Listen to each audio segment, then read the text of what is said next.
All right, everybody, welcome into the channel. Talking everything Pittsburgh Steelers on the black and gold breakdown. By the way, a rare hatless pod. Um, I decided we're just going to see what it looks like. So welcome in to the channel on the black and gold breakdown. Pittsburgh Steelers wrap up the NFL draft. 5 of their 7 picks used on the defensive side of the ball. And on day 3, they do end up taking a quarterback, which all of us expected to happen. And they do it in the 6th round, taking Ohio State quarterback Will Howard. And on top of that, we'll talk about Shedeur Sanders' slide ending in Cleveland, and just one of the most insane things that we've seen in the draft in a very long time. So let's start with the Steelers, though. We'll come back to the Shedeur thing because obviously, a lot of people expected Shedeur to be a Steeler at some point in this draft.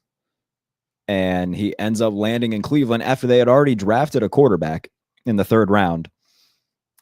And so, yeah, we're going to dive into everything. If you're not already subscribed to the channel, please be sure to do that. If you are, I was going to do the podcast spiel, but I forgot we don't do a podcast for this show. So subscribe to the channel if you're not already. Subscribe means a lot to me, helps out the channel a lot. So if you can't tell, my brain is fried. I think I've written no less than 50 pieces over the last 3 days. So, and I've done a lot of videos. So you guys tuning in and subscribing helps me out a lot, means a lot. So thank you for doing that.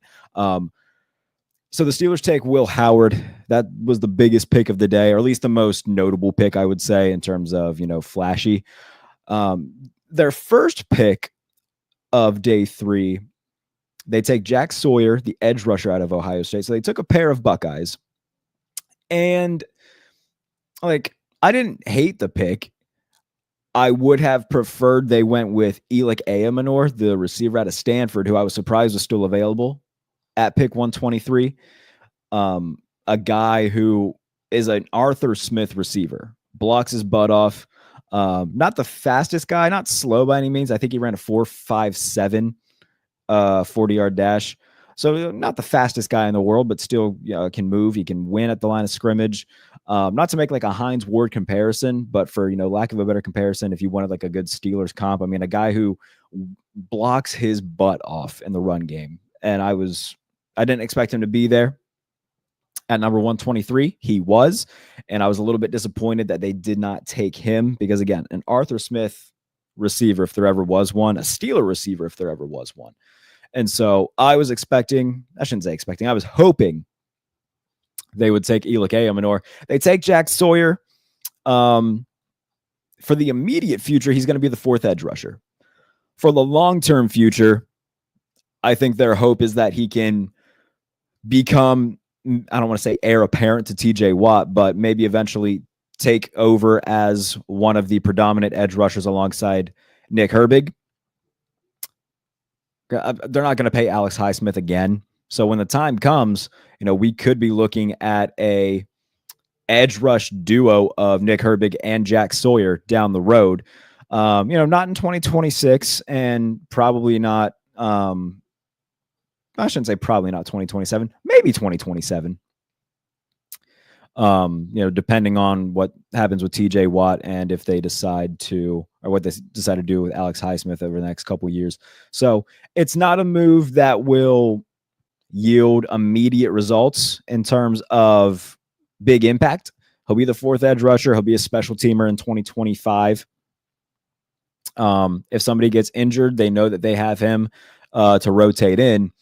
But as long as everybody's healthy, he'll be the 4th guy. He'll play the Preston Smith role this year. He'll play the Marcus Golden role this year.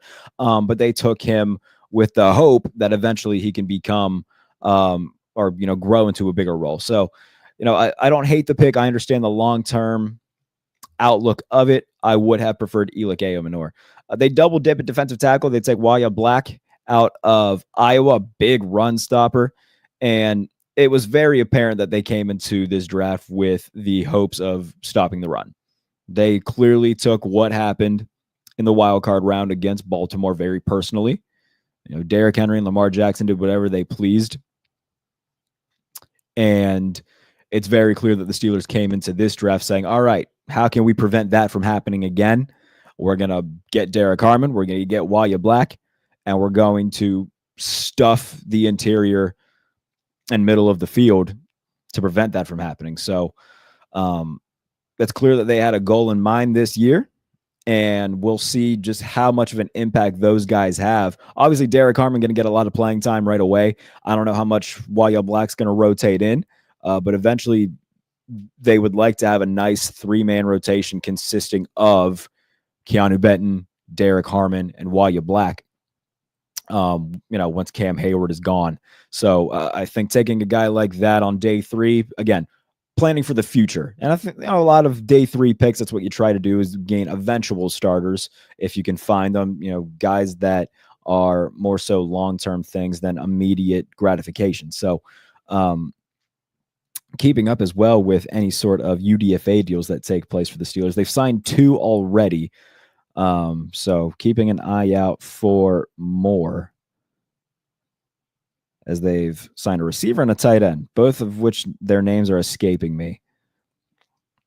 But if you want to follow the Pittsburgh Steelers UDFA tracker, that is over on Behind the Steel Curtain right now, which we are running. So be sure to keep up with everything over there. And if you want to be part of the conversation on YouTube or on Twitter, please be sure to leave a comment and we'll get you on here.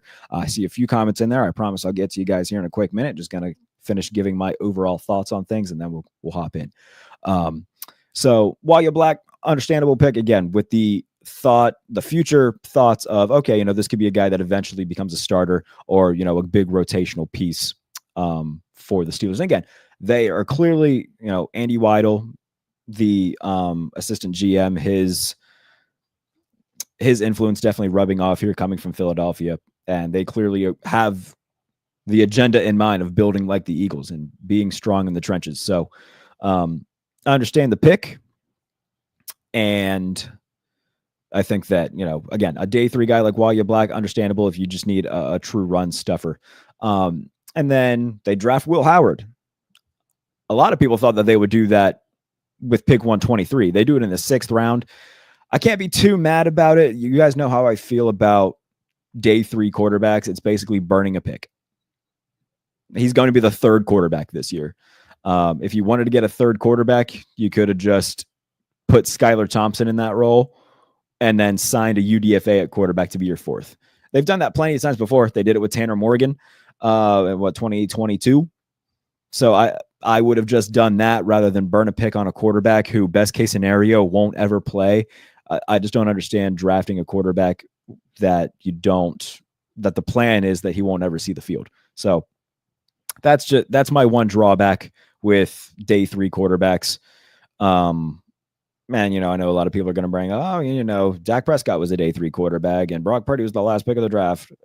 Those are very much exceptions to the rule and not the rule itself. So I can't be too horribly mad about it. Like I said, I think that overall he'll be a fine backup. And if I had to guess what the quarterback room is going to look like, it's going to be Aaron Rodgers, Mason Rudolph, Will Howard. That'll be your quarterback room for 2025. They also drafted Central Michigan cornerback Dante Kent, who is a very boom or bust cornerback. I think Alex Corza posted a graphic where at one point he was leading the nation in passes defended, but also leading the nation in over-the-top plays given up. So very boom or bust there. But that's the Steelers draft class.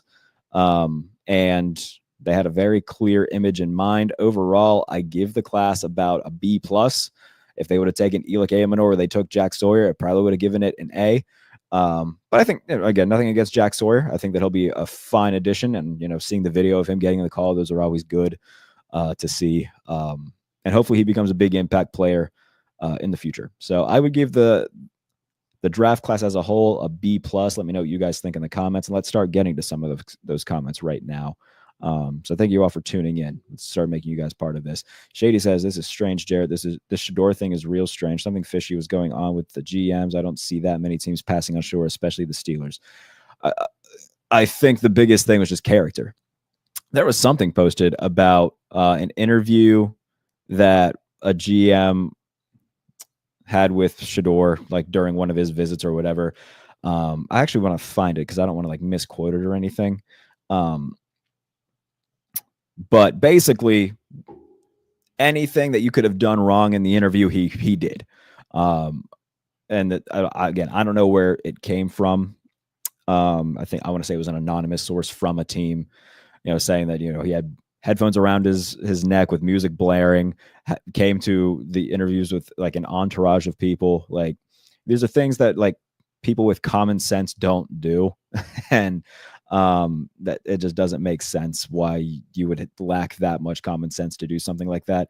And again, these things that he does add up. Like when you call out your teammates publicly, those things, like those are things that teams notice. So I was surprised that he fell to the 5th round, but in hindsight, it's not too big of a surprise that teams didn't want him based off of the way that he acts. So, I'm not wishing poorly on him or anything like that, but I'm certainly not going to cry. If he wants to cry about it, play him a song on the world's smallest violin. He did it to himself. Like this year's haul, Sawyer came out of nowhere for me, but I don't hate it. Can never have too many pass rushers considering ours get injured frequently. That's a fair point. Keep the defense's engine running at least. Now that's a good point. And like we've seen Alex Highsmith get hurt, saw TJ Watt get hurt. So I get it. And, obviously knock on wood, don't want either of those guys to get hurt. Hell, Nick Herbig got hurt as well. So, I get where you're coming from there. And they drafted Sawyer with more of a long-term image insight, which I can respect and understand. So hopefully he ends up being a good, potentially starting pass rusher in the future. Right now he'll be their 4th guy, and hopefully he'll grow into a bigger role. How would you draft this class? Robert followed up with how would you grade this class? Like I said, B+. I think the Harmon pick was really good. The Caleb Johnson pick I was really excited about. The Jack Sawyer pick. If Ayamanor wasn't on the board, I would like the Jack Sawyer pick a lot more. I really liked Elic Ayamanor, and I was really hoping that the Steelers would take him. Didn't think he was going to be available for the Steelers to take him at 123. So I was a little bit disappointed in that. So that kind of took the grade down on Sawyer for me a little bit. Wanya Black, double dipping at defensive tackle. And again, they're going about it with an Eagles mentality, and we're going to see how it works out. You can draft like the Eagles, but you also got to have the personnel to coach like the Eagles. Do they have that? Well, we'll find out very, very soon. So overall, B+ for me for this draft class. And, we won't know for sure until these guys take the field, and how we won't know truly what the grade is on the draft class for a few years, but immediate reaction in terms of what I think it'll look like. B+ grade as a whole. Dante Kent as a 7th round pick. Felt like that kind of came out of nowhere. So, overall B+ for the draft class. Could have been a wee bit better to me, but also could have been a lot worse. And I'm pleased with how they did with their first 2 picks. The Ravens drafted a guy who had sexual assault charges in high school and college. Yeah, no, that's fair. We should also say not charges. Charges and allegations are 2 different things. I'm not going to pretend to know what happened with Mike Green.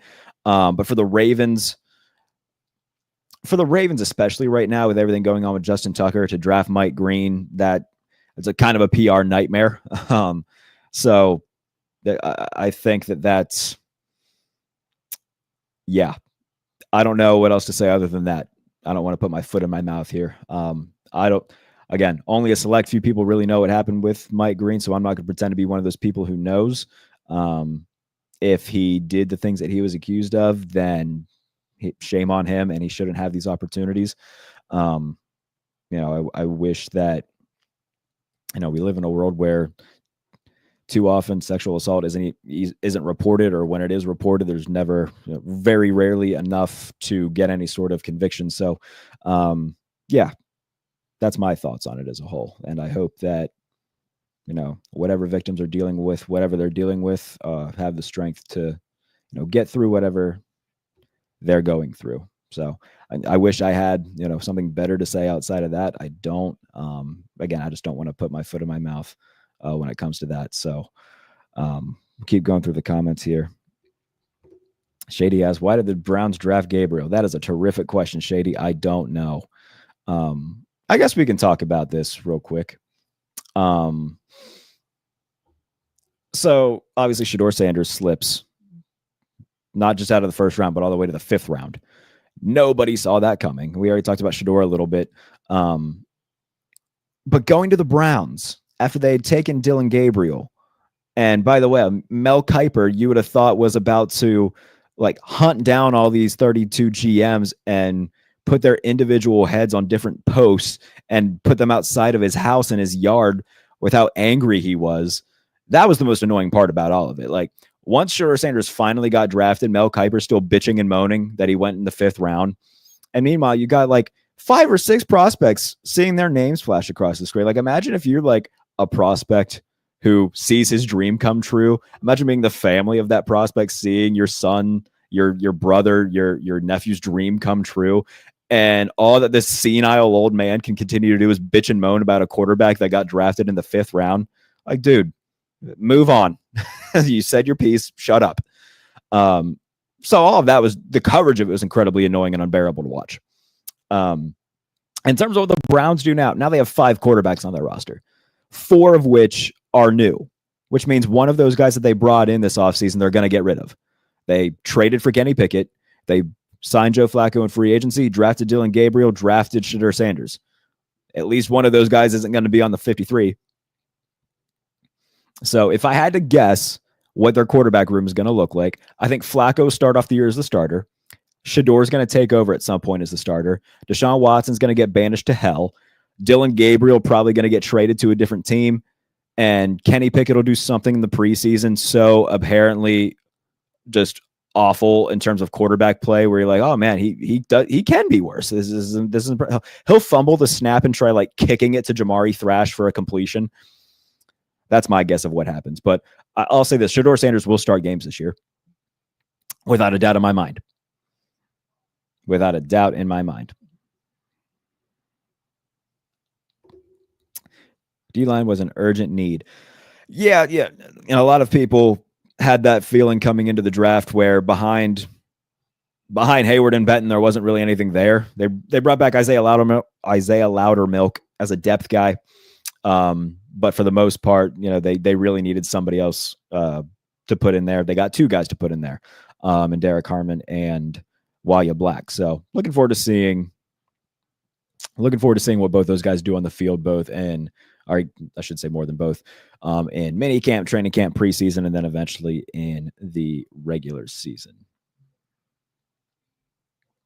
I feel like the AFC North got a lot more interesting, definitely going to be a dogfight. Yeah, I think that like the Browns through like the beginning of day 2 had my favorite draft, and they knocked it out of the park. They got an extra 1st round pick next year, which they're going to use to trade up and get the quarterback they want in 2025, which is unfortunate as Steelers fans who are also going to be looking for a quarterback in 2025. They bring in Mason Graham, good defensive tackle. Quinshon Judkins, good running back. They draft Harold Fannin, a really good receiving tight end. And so a lot of the things that they did, I really liked. And then they do, it's like they were trying to fight back the Venom symbiote, and eventually it just got out and made them draft 2 quarterbacks. So it was weird. I mean, Baltimore had a pretty good draft, which isn't unusual. The Ravens usually have a pretty solid draft. I did see somebody say, I'm tired of everybody glazing the Ravens every year because it never matters in the playoffs. And that's fair, completely fair. And as somebody who is a little bit tired of the Ravens getting glazed every year coming into the regular season only to lose when it matters most, that was kind of refreshing to see. Mel was about to start a war after round 3. Like Mel Kiper, Louis Riddick, and then Reese Davis are like all yelling, and it's just like awkward television. So it was weird. Who will have a better season, Sanders or Howard? Well, Howard's not going to play. It'll be Shedeur Sanders. I would bet money Shedeur Sanders starts more than 8 games for the Browns this year. Will Howard's not going to see the field unless Aaron Rodgers and Mason Rudolph both get hurt. So it will absolutely 100% be Shedeur Sanders. Talent-wise, Shedeur Sanders, fine quarterback. Should have gone a lot higher than 5th round off talent, but it's the stuff not on the football field that made teams go, actually, we don't want anything to do with this guy. And when you do it to yourself, I got no sympathy for you. It's not hard to have common sense, and it's not hard to be a good teammate. So I don't have any sympathy for him. Again, not to say that I want him to fail or anything like that, but I'm not going to sit here and cry, oh, woe is Shedeur Sanders, you know? So that's just my thoughts on it.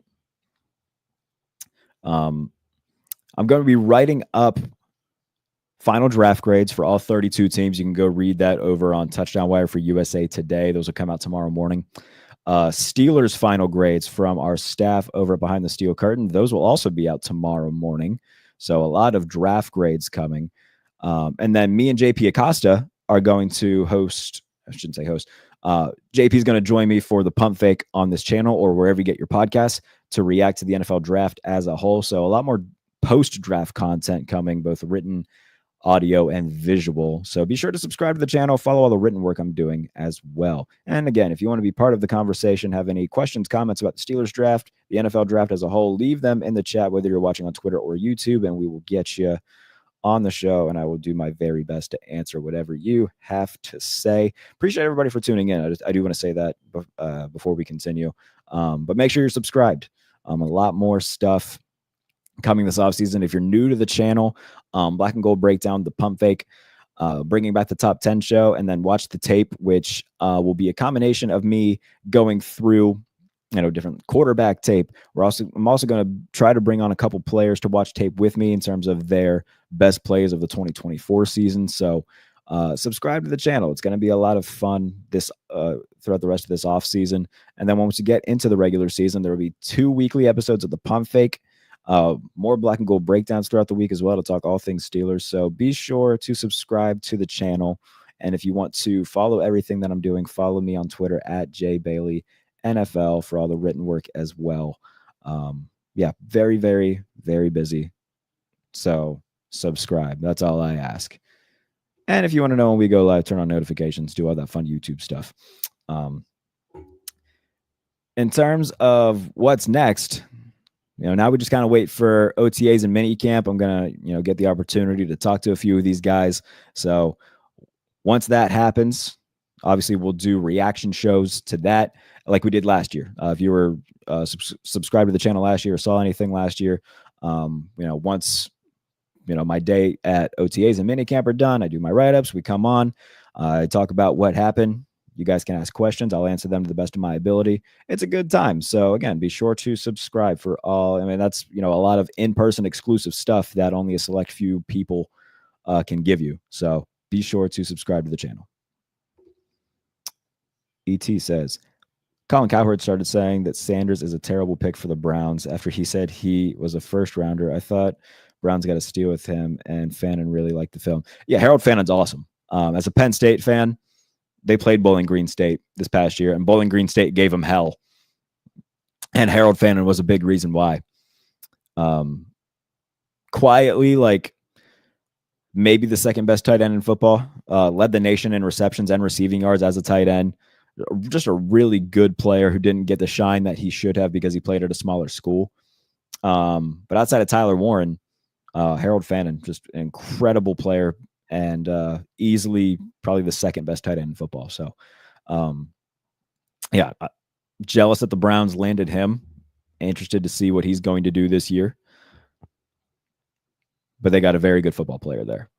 And a guy that they can move around. Doesn't even just have to line up as a hand in the dirt tight end. They could put him in the slot, which I'm sure they will. Kevin Stefanski's a smart guy. So they'll find different ways to use Harold Fannin, and he'll have a nice rookie year. That's a guy that I'm going to be banging the table for all offseason, leading up to the regular season. I can already feel it. Speaking of the season, the NFL announced that the schedule release is May 14th. So over the next couple of weeks, we're going to speculate the order in which the Steelers will play their games. I did a mock schedule last year. Maybe I'll do that again. We'll see if there's an audience for it. I'm going to keep checking to see if we have any sort of UDFA news. in terms of the Steelers. And again, you can go check out the UDFA tracker over at Behind the Steel Curtain, where we track all of the, it's a live article. So we track all of the UDFA signings. So behindthesteelcurtain.com. I'm going to look and see if we've updated this and added anybody else. Okay. So the Steelers, 4 UDFAs so far. Rock Taylor, wide receiver out of Memphis. DJ Thomas Jones, tight end out of South Alabama. Oh, this is a really good pickup. A guy who I did not expect to go undrafted. Sebastian Castro, the safety out of Iowa. That's a guy I won't be shocked if he makes the roster as an undrafted free agent. Don't be surprised at all if he beats out Juan Thornhill for that final safety spot. I think Sebastian Castro is awesome. I'm very surprised that he didn't get drafted. And that is a very good signing for the Steelers. And then they also signed Aiden Williams, guard from Minnesota Duluth, who I was not aware had a football team. I thought they only had hockey. So far, 4 UDFAs for the Steelers. And look, last year they had a really good collection of UDFA guys. Obviously, Beanie Bishop, who ended up being their starter at nickel corner. John Rice Plumlee, who I was really rooting for to make the team. Obviously, he didn't, but a very fun player out of UCF last year. So, they had a few guys that were notable. And this year, Sebastian Castro, definitely the most notable out of this bunch right now. Excited to see what he does throughout the rest of the spring and summer to potentially earn a final 53-man roster spot. I would be very surprised if he doesn't. If they they're going to keep Minka and Deshaun Elliott, obviously. They'll keep Miles Killebrew as a safety. And then it's going to come down to, are they going to keep Castro, Juan Thornhill, Damontae Casey? I would bet good money Sebastian Castro makes the roster. That is my bold claim on April 26th. ETS, do you think Sawyer is there to help? Okay. I feel like there might have been a typo here. And Higbee. Or do you think he might be able to replace TJ since it seems like he's regressing? Replace TJ, like I don't think anybody's going to be able to quote unquote replace TJ. I think eventually they would like Jack Sawyer to become the starter once TJ's gone, which, a rookie contract, 4-year contract. I don't think TJ Watt's going to be around for another 4 years, or at least not playing at the level that we've grown accustomed to TJ Watt for that long. So, if by like year 3 of his contract, he grows into, the second or third edge rusher, and tries to prove himself as a starter, then I'm sure that they would like that. It just depends on how long Watt's going to be around before we can really start answering that question.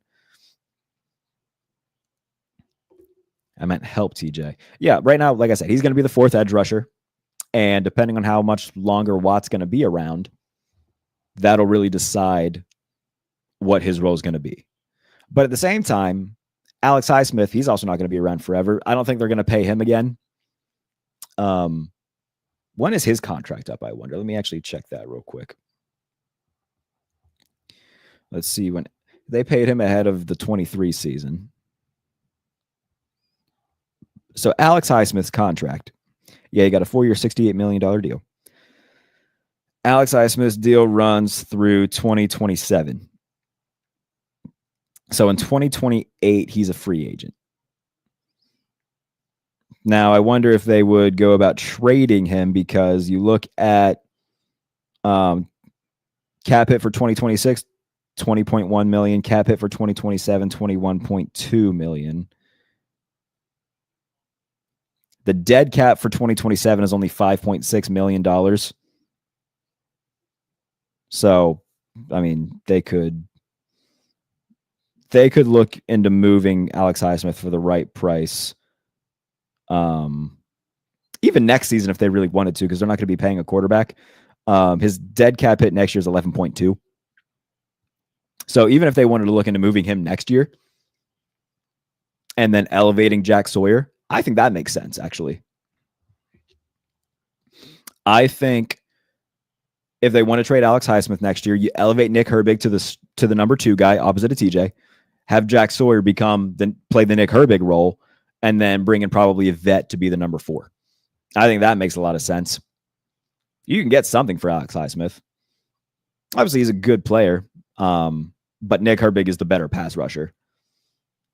And the fact that they just got a bunch of run stoppers and Harmon and Waya, I think it would make sense because Highsmith is a better run stopper than Herbig. Herbig's definitely the better pass rusher. And so if they just want guys that can pin their ears back, which, by the way, in situational run situations, they can put in Jack Sawyer because he's a good run stopper. So I would keep an eye out over the next year.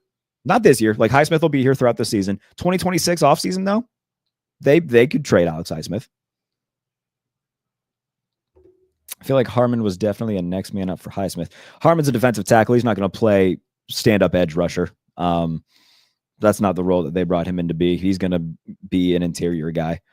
But I don't think it's out of the question that Alex Highsmith gets dealt in 2026. Not saying it's guaranteed that he will, but I wouldn't be surprised if it happened.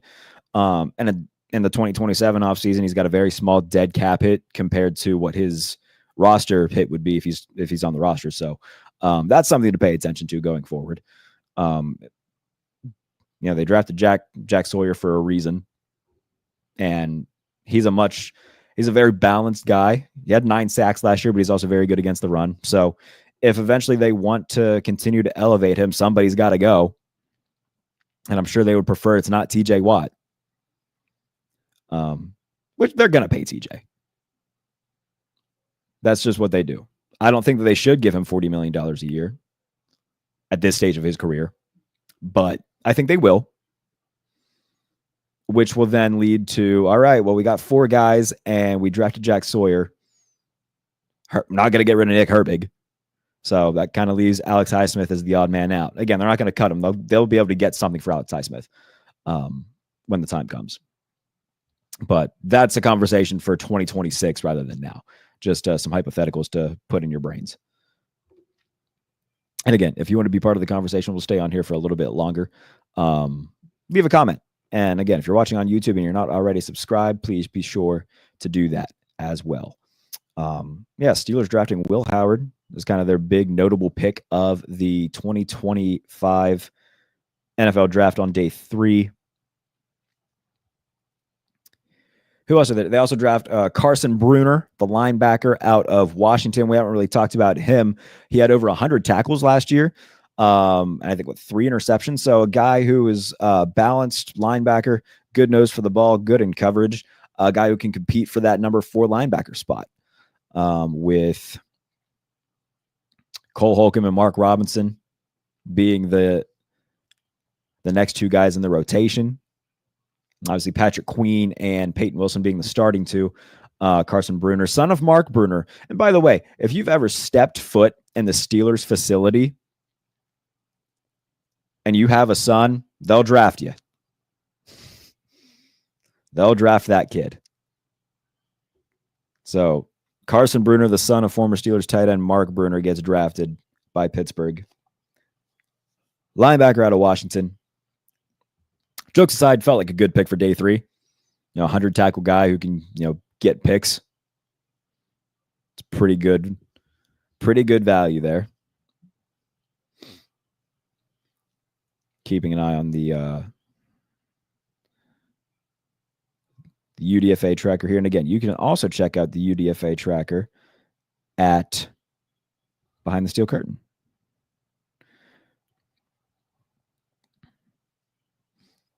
So they've signed 4 thus far.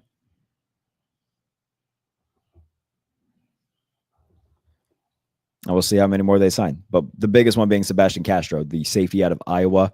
And I'll plant my flag now. I'll say he makes the team. I'm surprised he didn't get drafted. That's a very talented guy on a defense that had to be good because Iowa's offense wasn't very good.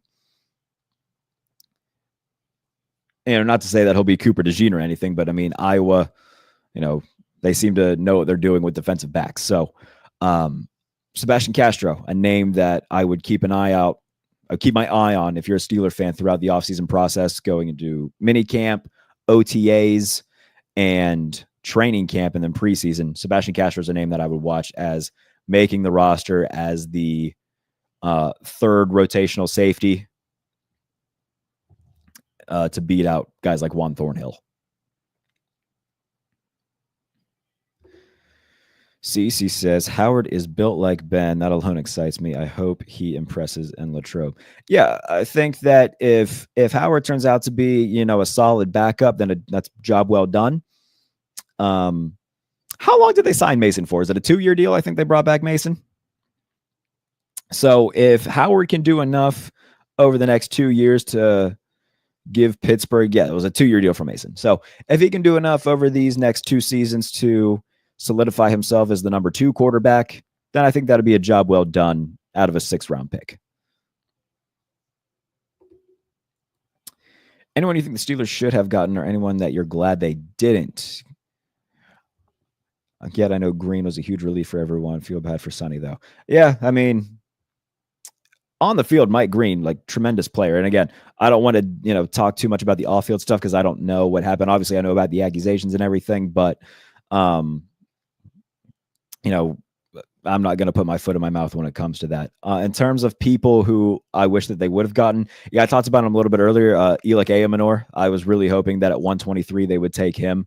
He would be so good in an Arthur Smith scheme. A little bit of Drake London to his game, both in terms of size, blocking. Like, he blocks his butt off.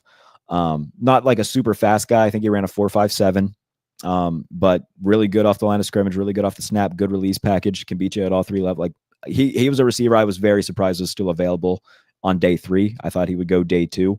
Multiple teams, like, I feel like multiple teams would have really benefited from getting him. He goes to Tennessee. So that's a guy that I really would have liked them to get. Kobe King out of Penn State was another guy I would have liked to see them get. Obviously, a Penn State fan. But they bring in Carson Bruner, who, they could have brought in Kobe King to do the same thing that Carson Bruner's doing in terms of competing for the 4th linebacker spot. Who else? I don't think there's anyone like completely sticking out, but those are 2 that stuck out to me at least. Potentially like another corner. Like, I know they drafted Kent out of Central Michigan, but I would have liked to maybe see them go with like a Quincy Riley, maybe a Kobe Bryant out of Kansas. There's a few different guys that they could have looked at. They also just ignore nickel corner. They just don't care about that position in terms of drafting it, which is kind of annoying. Which makes me wonder. I wonder if they're going to maybe bring back Mike Hilton. He's not what he was when he was in Pittsburgh, but they need somebody at that position, or at least depth at the position. Beanie Bishop's fine, but inconsistent. I know he had 4 picks last year, but he also had some pretty bad tape. We'll see what they do at the position. There's still guys in free agency that they can go get. They can go get, was it Kendall Fuller? He got released by Miami. There's names out there that they can go get. I'm surprised Elick fell as well. Yeah, I didn't think that he would fall into day 3. I thought he would be a day 2 guy. But lo and behold, here we are. Comparing Ben to Howard is very disrespectful to Ben. Yeah, like, let's get this out of the way. Will Howard isn't going to be Big Ben. If he can be a good backup, then you did pretty well with a 6th-round quarterback. And again, how you guys know how I feel about burning picks on day 3 quarterbacks. I don't care if it's a 6th-round pick or not. I would rather you try to take a position that has at least a chance of getting on the field and maybe impressing you, rather than drafting a guy where the best case scenario is he doesn't touch the field. So that's how I feel. If you wanted a backup quarterback or potential backup quarterback, or even a 3rd-string quarterback, you could have just signed another one or signed a UDFA. I don't get blowing. Like, if I was a GM, I would never take a quarterback after the 1st round. Just wouldn't do it. So that's just my theory, at least. And look, again, there's been guys that have had success, obviously, that weren't 1st-round picks, but they are very much few and farther between, especially in the modern NFL. Back then, it was a lot more common where, you had Bart Starr in the 60s, who was, a 17th-round pick. Very different game back then than it is now, where more often than not, the best guys in the league, the Josh Allens, the Joe Burrows, the Lamar Jacksons, the Patrick Mahomes, all of which were 1st-round picks. They're the 4 best quarterbacks in the league today. Look, Jalen Hurts is a 2nd-round pick, and he's a good starter. Trevor Lawrence, though, a guy who's in the upper half of the league, first round pick. Like the vast majority of the guys who are the best in the NFL are first round picks. And you look at the recent hit rate on day 3 guys. How's Carson Strong doing? How's Felipe Franks doing? He's a tight end now. How's Ian Book doing? How's Spencer Rattler doing? You know, like these are all just, how's Jake Haener doing? These are just picks that get burnt by teams, and it just doesn't make sense to do it. So I personally wouldn't do it. Just my thoughts. Yeah, if I was a GM, if it's not the first round, I'm not taking a quarterback. Not doing it. Maybe the second round, because you do have the occasional. Andy Dalton was the second round pick, was a fine starter for a little bit. Jalen Hurts was a second round pick. But yeah, definitely nothing after round 2. And I would have to be talked into it. I'm sure there's going to be a lot of people who watch this back and say, oh, good thing you're not a GM then. Whatever. The Bengals signed a pair of UDFAs. They signed quarterback Peyton Thorne from Auburn and former Duke receiver Jordan Moore. Bowling Green quarterback Connor Bazelak is signing with the Tampa Bay Buccaneers. And Oklahoma defensive end Ethan Downs is signing with the Jaguars. So a few more there. Was Franks the one that learned to play quarterback from YouTube, or was that someone else? I don't know. I have never heard that from Felipe Franks. He was the Arkansas guy, I believe. He was like 6'7". He's huge. And then went to Atlanta. They turned him into a tight end. The unmitigated disaster. I hope you don't encounter any of these hacks comparing Will Howard to your boy Josh Allen. I haven't seen that. Although I did watch Gruden's episode with Will Howard of his quarterback camp, and of course Gruden loved him and was saying a bunch of Josh Allen-esque stuff. Like, I like Gruden, but I was like, okay, dude, let's tone it down a notch. Yeah, none of that. There's one Josh Allen. I saw that too whenever the Giants drafted Jackson Dart, though. We're like, oh, you know, Brian Dable, he worked with Josh Allen and helped him improve. Like, okay, Jackson Dart and Josh Allen are nothing alike. So let's stop that. Yeah. Every year they do, like during the draft, and that's one of the reasons why I shouldn't say I hate the draft itself. I hate the lead up to the draft, and I hate the stupid comps that come in the draft. Like, Louis Riddick's a very smart guy, but saying that Cam Ward has a lot of Patrick Mahomes to his game, no, he doesn't. He does not. Like, if you're going to do comps, at least do ones that are fair to the player. Like saying, oh man, Cam Ward, Patrick Mahomes, that just puts so much unnecessary pressure that he cannot live up to. So I think that's dumb. No disrespect to Louis Riddick. He's very smart, but I don't like that. And I think it's dumb. So I'm very happy. Wow, I really just yelled in your guys' ears. I'm so sorry. I'm really happy the draft is over. I've been ready for the draft to be over for like a month. I'm very happy that it's done. I'm very happy I don't have to hear the word mock draft for another 8 months, hopefully. Or at least hear it every day, like I've been hearing it every day for the past 3 months. So pretty happy about that. Voice is a little hoarse now. Goodness gracious. But again, if you are watching on YouTube and you're not already subscribed, please be sure to do that. And if you want to be part of the conversation, leave a comment and I'll make sure to pull it up, and we'll get you on the show to address your comment, your question, whatever you may have. And in the meantime, I'm going to continue looking at potential UDFA signings for the Steelers. Again, they have 4 so far. And if you're just joining and you don't know who they are, be sure to go and look at the Behind the Steel Curtain Steelers UDFA tracker. And also subscribe to this channel. So let's get it pulled up here again to see. Oh, they did add another UDFA, did the Steelers. So far, 5 UDFAs for Pittsburgh. Rock Taylor, the wide receiver out of Memphis, over 130 catches over the last 2 years. DJ Thomas Jones, tight end out of South Alabama. And then this is the guy who everyone should pay attention to throughout mini camp, OTAs, and training camp. Sebastian Castro, the safety out of Iowa, a guy who a lot of people thought would go 4th or 5th round in the draft, goes undrafted. The Steelers sign him. I'm telling you, I think he is going to make the roster as the 3rd rotational safety behind Minkah Fitzpatrick and Deshaun Elliott. I think that he'll beat out DeMonte Casey and he'll beat out Juan Thornhill. Miles Killebrew is going to have a spot as the special teamer, and he's a safety, so I think those will be the 4 that they carry. I think they'll put Juan Thornhill on the practice squad. I think they'll outright just get rid of DeMonte Casey.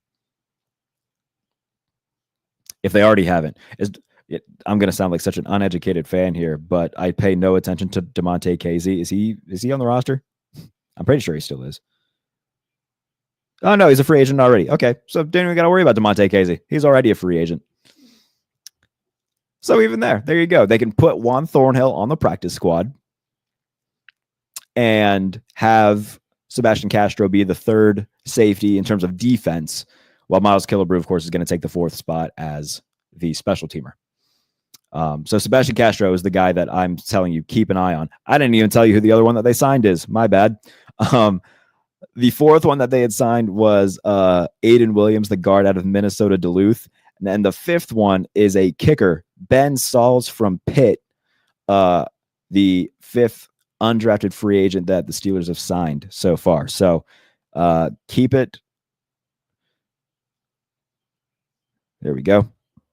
This is keep everything locked in with the Behind the Steel Curtain UDFA tracker.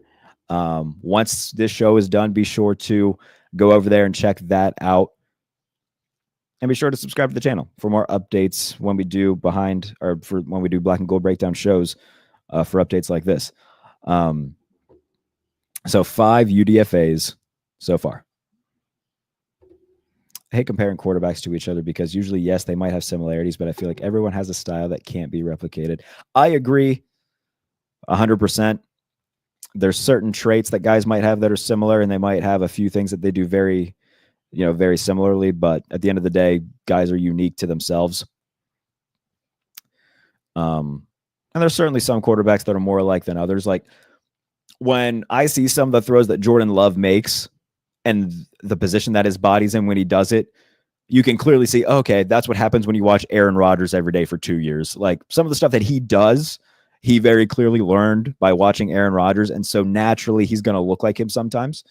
But he's also going to look like Brett Favre sometimes because I love Jordan Love, but he makes some bad decisions sometimes. So, I agree with this though. I think that comps largely are a little bit, I understand why we do them, but no player is exactly like another. So I agree with that. OD40K, appreciate the news and all the hard work you put into it. Oh, thank you, man. I appreciate that. A lot of hard work does go into this. And again, I've only been doing the YouTube thing for about a year. And the only reason I really did it is because, or I guess stuck with it, is because last year around this time, talking about the Steelers draft is when a bunch of people just randomly subscribed to me, and I decided to keep doing it. Fell off a little bit during the regular season because, the written work does keep me pretty busy. And when football is the day job, sometimes I just, don't want to talk about it for as much as I do in the off season. But I appreciate that, man. And I hope that everybody subscribes to the channel to keep up with more of these videos.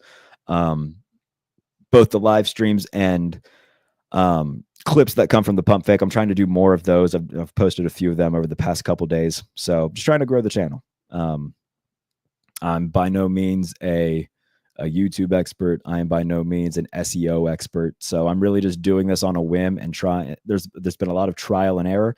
By no means is this channel huge at all. I think we're close to 1,500 subscribers, but you can get it to 2,000 and it'll make me pretty happy.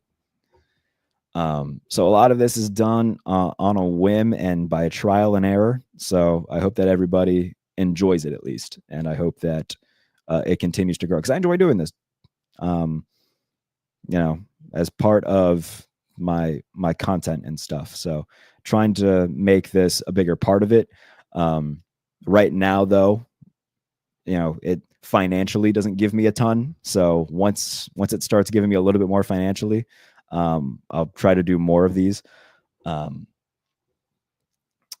but the goal is for it to, continue to grow and, become a little bit more financially stable. But the written work is the day job right now in terms of all the written coverage. So if you want to support me in that way too, go read all the articles at Sporting News, Behind the Steel Curtain, USA Today, everything that I'm doing. But I appreciate the compliment, man. Thank you.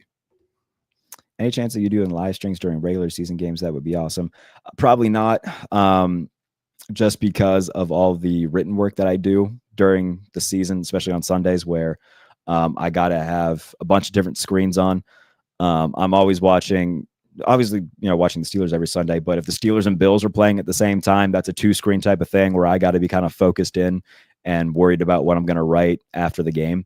So live streams it just doesn't fit into my, the day job of covering the NFL. If I was only covering one team and just the YouTube thing was my full-time job, then yeah, absolutely, I would do that. But in terms of, my, covering the league in a written form, I got to be pretty available on Sunday to do that. So unfortunately, probably no to this question. But I appreciate the fact that you'll want me to do that. Is there? I'm trying to think of if there's any Steelers creators that do that I would know. I personally don't know any. I don't think off the top of my head. I know that Quincy Carrier does it for the Browns, one of my AFC North co-hosts. So if there's any Browns fans watching, go watch Q stuff.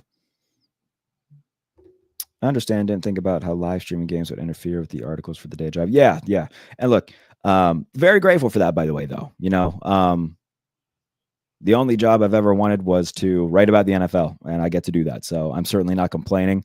On stretches like this where the NFL draft is very busy and, I've written a bunch of stuff over the past 3 days, it does get a little bit tiring, but, there's a lot of people who would like to have the job that I do. So I try not to take it for granted ever. And when I do, just kind of pinch myself real quick and say, hey, you're doing the thing that you wanted to do. So I do appreciate the support, though, man. That does mean a lot. And it means a lot from all of you, from watching this and watching all the live streams and watching the podcast and listening to it. So thank you guys for that. I think that's a good place to leave it, though. If you aren't watching live, or even if you are watching live and didn't leave a comment, I ask that you do leave a comment on what your grade for the Steelers draft class is. I will be in the comments looking to see what all you guys say. I'll try to reply to a few of them. And let me know if there's a player that you wanted them to draft that they didn't, what your favorite player or who your favorite player from this draft class is. I'll scroll the comments over the next day or so to see what everybody says. And as always, please subscribe to the channel so you know when we go live.